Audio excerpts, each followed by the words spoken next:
ఇవన్నీ కూడా అప్పట్లో గర్వపడే విధంగా న్యాయవాదులందరికీ కూడా మనం మంచి చేశాము అని చెప్పి గర్వంగా పార్టీ చెప్పుకునే విధంగా కూడా చేయగలిగాం. కానీ ఈసారి మాత్రం మీ అందరికీ ఇంకొక కొత్త విషయం చెప్తా. జగన్ 2లో, వైఎస్ఆర్సీపీ 2లో చూస్తూ 1.5 సంవత్సరం అయిపోయింది. కళ్ళు మూసుకొని కళ్ళు తెరిచేసరికి ఆ మిగతా 3 ఏళ్ళు కూడా అయిపోతాయి. ఆ 3 ఏళ్ళు అయిపోయిన తర్వాత వచ్చేది మాత్రం ఈసారి ఖచ్చితంగా మన ప్రభుత్వమే వస్తుంది. ఎందుకనంటే ఇంతగా మోసాలు చేసిన పరిస్థితి, ఇంతగా అబద్ధాలు చెప్పిన పరిస్థితి బహుశా ఈ రాష్ట్ర చరిత్రలో ఎప్పుడూ కూడా మనం చూసి ఉంటాం. చివరికి లాయర్లకు కూడా మోసం చేసిన పరిస్థితులు కూడా మనం చూస్తూనే ఉన్నాం. సూపర్ 6లు, సూపర్ 7లు అనేటి గాలికి ఎగిరిపోయినాయి. ఇంతకుముందు మన ప్రభుత్వ హయాంలో ఉన్న ప్రతి పథకం కూడా అన్ని రద్దయిపోయినాయి.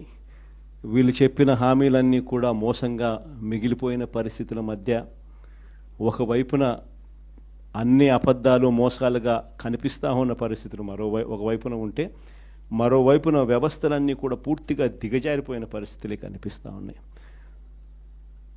చదువుల రంగం తీసుకున్న, పేదవాడి ఆరోగ్యానికి సంబంధించిన రంగం తీసుకున్న, వ్యవసాయ రంగం తీసుకున్న, లా అండ్ ఆర్డర్ తీసుకున్న, గవర్నెన్స్లో ట్రాన్స్పరెన్సీ తీసుకున్న, ఏ రంగాన్ని తీసుకున్నా కూడా అన్ని రకాలుగా తిరోగమనమే కనిపిస్తుంది తప్ప ఈ రాష్ట్ర ప్రభుత్వంలో ఎక్కడా కూడా పురోగతి, అభివృద్ధి అనేది ఎక్కడా కనిపించని పరిస్థితి.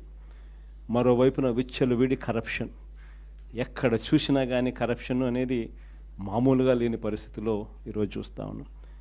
ఎక్కడ నిలబడినా, ఏ గ్రామానికి వెళ్ళినా కూడా గ్రామంలో పక్కనే బెల్ట్ షాప్ కనిపిస్తుంది.